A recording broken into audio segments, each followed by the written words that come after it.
Everyone's favourite friendly neighbourhood Spider-Man has one of the best rogues galleries in all of comics, and there are some big hitters fans will want to see when the full sequel to Marvel Spider-Man drops sometime this console generation, as well as a few lesser known villains that are long overdue a video game debut. I'm Ewan, this is WhatCulture Gaming, and here are 10 villains we want to see in Spider-Man 2.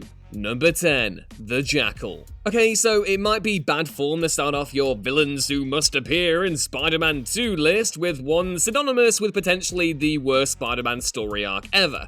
But equally, is it not also true we all have a bit of a soft spot for the Clone Saga deep down? Right? Yeah, I know you can essentially boil that affection down to the most superficial Scarlet Spider in that denim hoodie level, but at the same time, the Clone Saga occupies a weird space in Spidey's history. It's synonymous with crap-the-bed levels of bad storytelling, yet it also comprises a part of the character's peak popularity in the 1990s. Plus, again, Ben Reilly is the best, so there's that too. With that in mind, it wouldn't be beyond Insomniac's talents to put their own spin on the Clone Saga, especially since they've already teased the initial principal antagonist of the Clone Affair, Miles Warren, aka the JACKAL, in the first game. As seen in one of the many delightful collectible backpacks in the first game, Warren is the professor who graded one of Pete's college papers. It would be pretty cool to have him appear in the full sequel, potentially as a scientist on Oscorp's payroll, and with a boss battle that pitted Peter and Miles against a number of different spider clones. Number 9. HOBGOBLIN. All eyes might be on Harry and Norman Osborn for Spider-Man 2, with the former poised to become Venom and the latter inevitably set to become the Green Goblin,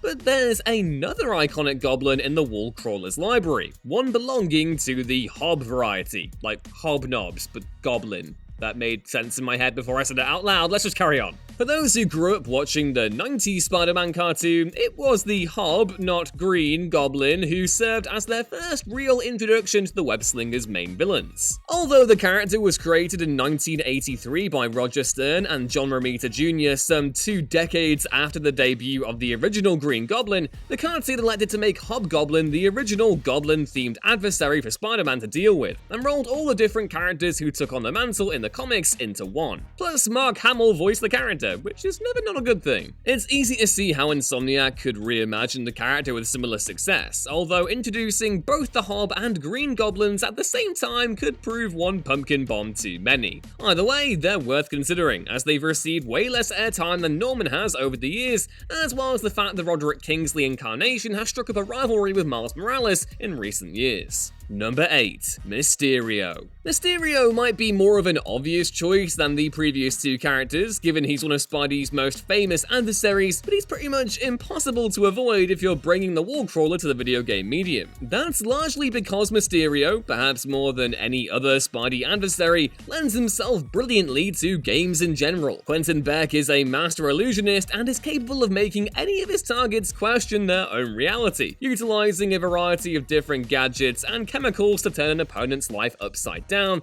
which, incidentally, is what Jules does in every single list for WhatCulture Gaming. You have been warned. Mysterio could serve Insomniac in a similar way Scarecrow did Rocksteady for their seminal Batman Arkham trilogy. Although absent for the second installment, Scarecrow's nightmare segments were standout parts of both Arkham Asylum and Arkham Knight, and it's not difficult to imagine Insomniac applying similar lessons to Mysterio in their next Spidey title. Number 7. The Spider Slayers. The Spider Slayers are another big part of Spidey's history that have to feature in Insomniac's Spider-Verse at some point or another. Created by Spencer Smythe before their technology was used by his son, Alistair, who has the weird mutation, weird things coming out of his shoulders. The Spider Slayers were robotic death machines that hunted the web slinger throughout the character's early adventures. More interestingly, they're also inextricably linked to one J. Jonah Jameson. Insomniac's interpretation of J. Jonah as a terminally online podcaster was another welcome change made for Spider-Man and Spider-Man Miles Morales. You know what I like to say to my critics? you and the horse you rode in on! But it would be nice to see the character in a more physical way as the series progresses. In the comics, Jameson was the one who commissioned Spencer to build the Spider Slayers, and several of the models came with the added feature of a television screen, meaning JJ could chastise the Wallcrawler as he was pursued by a giant metal T-1000-esque death monstrosity. With that in mind, taking JJ's podcast one step beyond and having him pilot a drone to hunt Spidey in New York would add a great new wrinkle to the character's depiction in-game, and provide a more spontaneous threat for Peter and Miles to come up against as they patrol the Big Apple. Number 6. Morbius. Forgetting for a second the madness that is Jared Leto's Morbius movie, oh god. It's important to remember that the character is actually a pretty iconic member of Marvel's Supernatural books, and of course Spider-Man's too. Morbius was first created by Roy Thomas and Gil Kane and first made a splash in 1971's Amazing Spider-Man number 101, which marked the beginning of the nightmare fuel that was the Six-Arm Saga. The story arc sees Peter's Spidey powers mutate at an alarming rate after he attempted to get rid of them, eventually leading to him sprouting 4 extra arms and then becoming the Man Spider, which, again, traumatized us all in the 90s. The search for a cure leads him straight to Michael Morbius, a brilliant scientist who tragically turned himself into a vampire-esque monster with pallid skin, fangs, and some demonic red eyes for good measure. Morbius would later become an anti-hero of sorts and was always painted as something of a tragic figure, but it would still be great to see him come up against the Wallcrawlers in Spider-Man 2, especially if it means more supernatural characters like Blade and Doctor Strange being thrown into the mix. Number 5. KRAVEN the Hunter. The star of one of Spider-Man's greatest ever comics, Kraven's Last Hunt, which you should all go read, KRAVEN the Hunter is a legendary Spidey adversary and supporting character who's also been a staple of the Web-Slingers video games over the last 2 decades. Despite Sergei Kravenov being the subject of more Spidey games than those more potentially overlooked villains, there's no denying he'd be great to see in Insomniac's next Marvel title. The character has always featured in the more memorable segments of the games he's appeared in, most notably the 2002 Spider-Man movie tie-in, but is yet to really make a splash in any of Spidey's open-world games. KRAVEN most recently appeared as a main character in 2014's Amazing Spider-Man 2, the video game, but the less said about that title, the better. Either way, it would be great to see what Insomniac would do with the character, and how much they would or wouldn't take from the source material when adapting them for their own Spider-Verse. Number 4. Big Wheel. Yep, Big Wheel. I am being 100% serious. Put Big Wheel in Spider-Man 2, please and thank you. Okay, so let me explain. One of the best things about Insomniac's depiction of the Wallcrawler has been how it's balanced emotional maturity with moments of levity, which, when you think about it, is sort of the essence of Spidey's comics. Players have seen serious encounters with the likes of Rhino and Scorpion, but they've also had to fight Screwball and an easily wound-up Vulture. Humor is fundamental to any Spidey encounter, and while Big Wheel, in principle, wasn't designed as a joke, believe it or not, the idea of a man who uses a literal big wheel to terrorize his enemies, and just decided to call himself Big Wheel too, is genuinely hilarious and brings me personally so much joy. That aside, there are intriguing gameplay possibilities with Big Wheel too. A mission where Miles and Peter have to chase the wheel through New York could be fun, and would make use of the Big Wheel Easter egg included in Spider-Man Miles Morales. Either that, or we get the wall in here too. I mean, look at him. Here's one wall you'll never crawl. Oh, what a legend.